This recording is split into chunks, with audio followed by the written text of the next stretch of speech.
Hi guys, welcome back to A Story a Day. It keeps Corona away, number 11. Now in this one I'm going to tell you the story about a very special place, a very special time in my life, and meeting some very, very special people. And some of the happiest times I've had in Australia. And this all happened in Tasmania. Now for those of you that don't know, if you're a Brit you can come out here on a 1-year visa, and if you want a 2nd-year visa then you have to do 88 days of farm work somewhere regional. So I actually went for a job interview at a bar, high-end bar, and they said, look, we like you, but you don't know enough about Australian organic produce. Read this book and then come back to us. Anyway, I read the book, and then it had a whole list of lots of different farms that all made, brilliant organic produce. Anyway, when it came to having to do my farm work, which came sooner than I thought, I wrote to every farm in that book who were based in Tasmania. No real reason, I just knew I wanted to go to Tasmania. And the one that got back to me was this one called Ashbolt. And they said, yep, come on down. So it's an olive farm, they make olive oil, and they do elderflowers as well. So I got there, and on day one they said, right, great, you're going to be living in here, which was a ship container, and it's going to cost you $350 a week to live there. So that's the same as what I was paying to live in Bondi on the beach. It's about £700 a month for in England. Pretty basic ship container. Obviously no loo, I had to go outside and round, let myself into the factory to go to the loo, same with the shower. It was winter, it's pretty cold. My first weekend there, it flooded, the whole of Hobart flooded. I was in New Norfolk about half an hour away, but that also flooded. So I had water streaming down the inside of my ship container, Sheila, I call her. I did actually do video diaries like these every single day. So if you do want to watch them, go back on my YouTube channel and have a look at those. There was some very strange times as my mental deterioration unfolded on camera over the space of a while. Anyway, I remember the local pub to my farm is the oldest continually registered, a licensed pub in Australia. Historic place, the Bush Inn, wonderful. And I remember going there my first or second week, and there was another English guy, which was a shock because we're in the middle of nowhere in Tassie.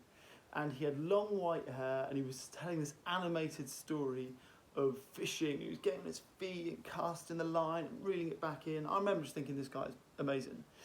And he had Aussie missus. I remember thinking, yeah, she's phenomenal. I spoke to them for a bit. Anyway, I then didn't see them for a while. And I remember after about a month of living in the ship container, I went to the farm and I said, look, I'm obviously getting ripped off on the rent. Either I'll pay $100 a week and stay, or I'll go and I'll move to Hobart. And they said, we're not lowering the rent. Off I went.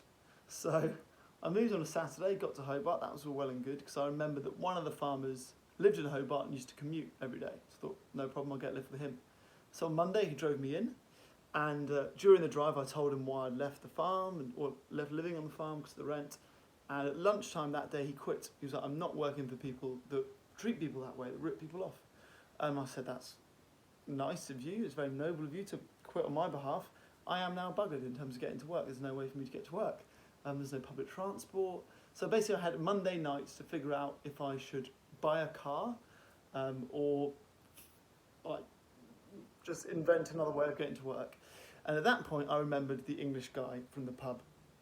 So I managed to track him down through various people on Facebook, and new people, and I called him, Pete, and I said, Pete, you may or may not remember me, I was the other English guy in the pub. I'd love a lift into New Norfolk if I could, because he lives in Hobart, but he was a teacher in New Norfolk. So I remember that. So he gave me a lift in, and he said, right, tomorrow I'll give you the number of my Spanish teacher. She lives in your street. She'll give you a lift in. I'll give you a lift back, and we'll go from there. So that was basically the start of the most extraordinary friendship with Pete and his missus Jude. And it got to the stage where they would call me up and be like, are you going to be home in 10 minutes? If so, we're coming round, the car's full of fishing rods, we're going to drive up the coast, go fishing, and then we're going to the cinema tonight, we bought you a ticket. So they organised me tickets to Tim Minchin. We went to this famous Dark Mofo festival there together a lot. And basically I watched all the World Cup football. I just went to their house every day, really. They're my best mates, still are some of my best mates here. And I remember I taught clown in his school at one point.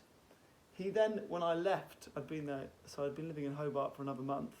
And when I left Tasmania to go to my next farm, he said, Hamish, give me the number of your, what's your address? And I said, I don't know, somewhere in Sydney. And he goes, no, your home address. I want to write to your parents. So why would you want to write to my parents? And he said, oh, you know, we really like you, and we like the way you've been brought up, so we want to write to your parents.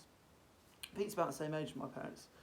And so he ended up sending them a book on fishing, because my dad loves fishing, and my mum some handmade gloves from Tasmania, because she gets cold, you know, going fishing, going to Scotland with Dad.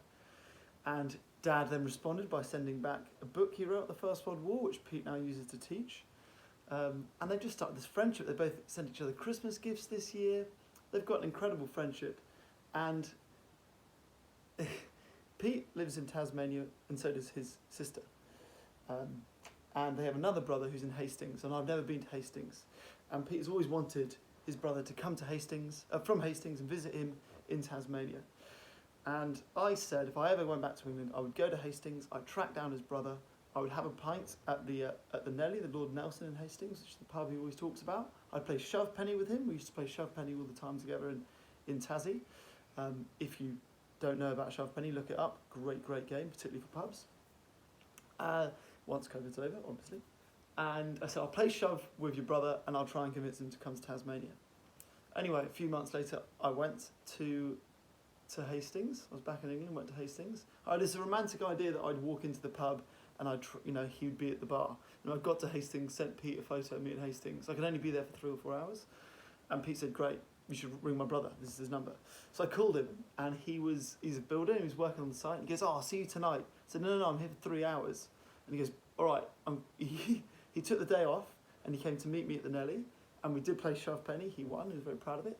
And I tried to convince him to come to Tasmania, and I don't think I succeeded. Well, I didn't at the time. Pete told me recently that he is actually considering it now. So maybe I sowed the seeds, which took a year and a half to reap. I don't know. But yeah, extraordinary intertwining of a friendship that I'm sort of friends with his brother. He's very much friends, well, both of them are very much friends with my parents. The people I'm closest to, other than Liz, obviously, in Australia, maybe, who knows, probably. And yeah, just Tasmania will always be a special place for me. Because of my time there, because of my time on the farm, because of my time in Sheila the ship container. And yeah, it's just the most incredible couple I think I've ever met. So, if you've got a story to tell, that was quite a long one, do share it. Stay inside, stay safe. In Australia, things are looking up, it seems, but don't get complacent. In the UK, not so much. Bit of a way to go. So, lots of love to you all, and speak to you very, very soon. Bye!